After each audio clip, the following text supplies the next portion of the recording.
Novel Dua Bunga Setangkai karya Jawica episode 37. Tujuan ke negara X. Insa masih ragu. Ia berdiri di tepian kolam renang, hanya memandangi Hanafi yang kini berada di dalam kolam dengan hanya memakai celana pendeknya saja. Insa, ayolah, temani aku, sini. Aku takut, Mas. Masih mematung di tempatnya. Takut kenapa? Aku tidak bisa berenang. Haha, tenang Insa. Kau tak akan tenggelam, airnya tidak dalam, hanya segini, menandai genangan air kolam yang sebatas perutnya. Ya, aku tahu Mas, aku juga melihat, tapi kan badan Mas Han tinggi, kalau aku yang masuk ke kolam, pasti tinggi airnya lebih dari itu, bisa-bisa sampai dadaku nanti. Melihat Insa yang mematung di tempatnya, Hanafi pun keluar dari kolam dan menghampiri Insa. Sambil tersenyum dengan manisnya, Hanafi menggandeng Insa dan perlahan menariknya ke dalam kolam. Ayolah, temani aku Insa. Insa pun mengangguk, meski dengan terpaksa. Hanafi melompat dahulu ke dalam kolam, lalu mengulurkan kedua tangannya pada Insa. Perlahan, Insa pun turun dan masuk ke dalam kolam. Hanafi memegangi pinggang Insa, menurunkannya perlahan dalam kolam. Benar saja dugaan Insa, air kolamnya kini setinggi dadanya. Apa kau mau belajar berenang? Aku akan mengajarimu. Memegang dagu Insa dan mengangkatnya. Pandangan mereka pun menyatu. Tidak Mas Han, aku takut. Lagi pula kita kan tidak setiap hari akan berenang. Sudah tersenyum manja menggoda Hanafi. Haha, pintar juga kau rupanya. Menjubit pipi Insa dengan kemasnya. Baiklah, kau bisa merasakan senangnya berenang sekarang. Hanafi sudah berbalik membelakangi Insa. Maksud Mas Han apa? Naiklah. Naik kemana Mas? Sudah bingung sendiri dengan kelakuan suaminya. Sini, naik ke punggungku. Tangannya sudah melakukan gerakan, hendak menggendong Insa dari belakang. Yang benar saja, apa tidak apa-apa Mas Han? Memangnya kenapa? Kau istriku, siapa yang akan melarang? Ayo cepat, naiklah ke punggungku. Insa pun menurut dan naik ke punggung Hanafi. Berpeganglah pada dadaku sayang, jangan lepaskan sebelum kita sampai di ujung sana. Hanafi memberikan instruksi dan menunjuk tepian kolam di ujung yang cukup panjang. Apa Mas Han bilang? Sayang. Belum sempat Insa menjawab, tapi Hanafi sudah mulai berenang dengan membawa Insa di punggungnya. Insa pun terpejam sejenak, merasakan takut kalau ia tenggelam bersama Hanafi yang tidak kuat menahan tubuhnya. Tidak mudah memang berenang dengan menggendong seperti itu. Tapi bagi Hanafi, apapun akan ia lakukan untuk membuat istri tercintanya bahagia. Karena di dalam hatinya tidak ada lagi yang dapat dibahagiakan. Orang yang terdekat dengannya sekarang adalah istrinya, Insa. Siang yang panas itu mereka habiskan di dalam kolam renang. Entah sudah berapa kali Hanafi bolak-balik berenang dari ujung ke ujung dengan menggendong Insa di punggungnya.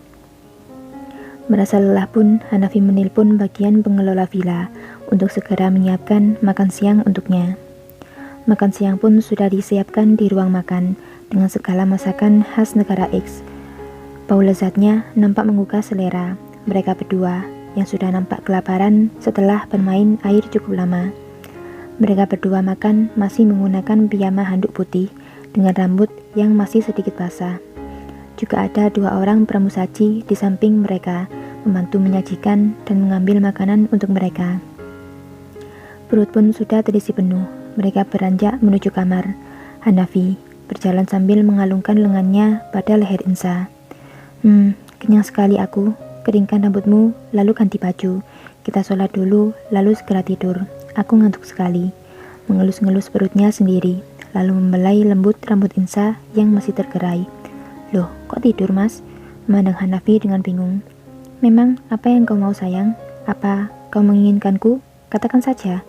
Menyeringai pada Insa yang memandangnya lekat. Ih, tidak Mas Han, maksudku apa? Sudah mau mengejuk bibir Insa, tapi ditahan olehnya. Bukannya 1 jam lagi Mas akan menghadiri resepsi pernikahan teman Mas Han. Haha, kau pikir aku datang ke negara ini untuk menghadiri acara itu? Tertawa lepas dan mendorong tubuh Insa untuk berjalan lagi. Lalu Mas datang ke sini untuk apa memangnya? Kau mau tahu? Menghentikan langkahnya dan memandang Insa lagi. Kini tawanya sudah hilang seketika. Wajahnya serius sekali. Mas Han marah ya? Memang ada yang salah dengan yang aku katakan, dengan yang aku tanyakan. Takut sendiri dengan ekspresi Hanafi yang sekarang. Mengangguk pelan, mengiyakan kalimat Hanafi barusan. Aku kesini untuk secepat kilat menggendong tubuh Mungil Insa dengan kedua tangannya. Kini wajahnya sudah berubah tertawa lagi. Hei mas, turunkan aku, ada yang melihat kita nanti. Biarlah, memang apa yang akan mereka lakukan saat melihatnya. Masuki kamar, lalu menurunkan perlahan tubuh Insa di tempat tidur. Sudah tahu tujuan kita datang sini. Insa pun tak menjawab, hanya tersipu malu di hadapan Hanafi yang sekarang ada di atas tubuhnya. Untuk ini, bibir Mungil Insa sampai membuatnya gelagapan. Mas, tidak bisa berkata apapun. Mas Han, hentikan, nanti waktu sholat keburu habis, berkata sambil menutup mulutnya, menghindari serangan Hanafi lagi. Hehe, oh iya, ayo ganti baju dulu, lalu sholat. Menggaruk kepalanya, merasa malu karena lupa tujuan awalnya, pergi ke kamar. Mereka berdua pun mengganti baju yang sudah disiapkan dan dibawa khusus dari rumah sehari sebelum mereka berangkat ke negara X. Kemudian, mereka pun melaksanakan sholat bersama dan terlelap sambil berpelukan mesra. Ruangan tunggu VVIP gedung termegah negara X, tempat digelarnya resepsi pernikahan Raihan. Terlihat seorang lelaki memakai jas lengkap dengan dasi dan sepatu yang mengkilap, tengah duduk sendiri di sofa empuk. Di dalam ruangan itu juga berdiri seorang pengawal di depan pintu. Ia nampak mematung berjaga untuk memastikan tak ada satupun orang yang masuk tanpa izin dari sang pemilik acara. Kenapa aku harus dikirim ke acara yang membosankan ini? Chris nampak jengah dengan keadaan sekitar. Sudah 15 menit berlalu setelah kedatangannya dengan puluhan pengawal yang dipersiapkan mengantarnya dari villa menuju ke gedung acara. Ia dipersilakan untuk berada di ruang tunggu tanpa ada seorang pun yang menemaninya kecuali pengawal yang mematung tanpa sepatah kata pun di depan pintu itu. Chris tampak mendengus beberapa kali sambil menatap layar ponselnya, melihat apapun yang menurutnya bisa menghilangkan rasa bosannya. Klik, suara pintu terbuka. Chris pun menoleh, tampak seorang berjas pengantin datang menghampirinya, lalu disusul dengan sang pengantin wanita yang berjalan mengekor di belakangnya. Ya, dia adalah Raihan dan sang istri, pencetus bulan madu dadakan sang tuan muda karena undangan resepsi pernikahannya. Raihan memeluk Chris dengan hangatnya, yang tentu saja tak disadari olehnya bahwa yang dipeluknya sekarang bukanlah Hanafi, teman masa kecilnya, melainkan Chris, sang pria bayangan tuan muda. Tak ada seorang pun yang curiga akan penyamarannya, karena mereka bagaikan satu manusia dalam dua tubuh, sulit untuk membedakannya. Asalkan Chris tak melepas masker yang selalu dipakainya, maka semua akan aman. Lagi pula tak akan ada orang yang berani melepasnya ketika berhadapan dengan lelaki yang mereka kira pemilik Wijaya Group itu.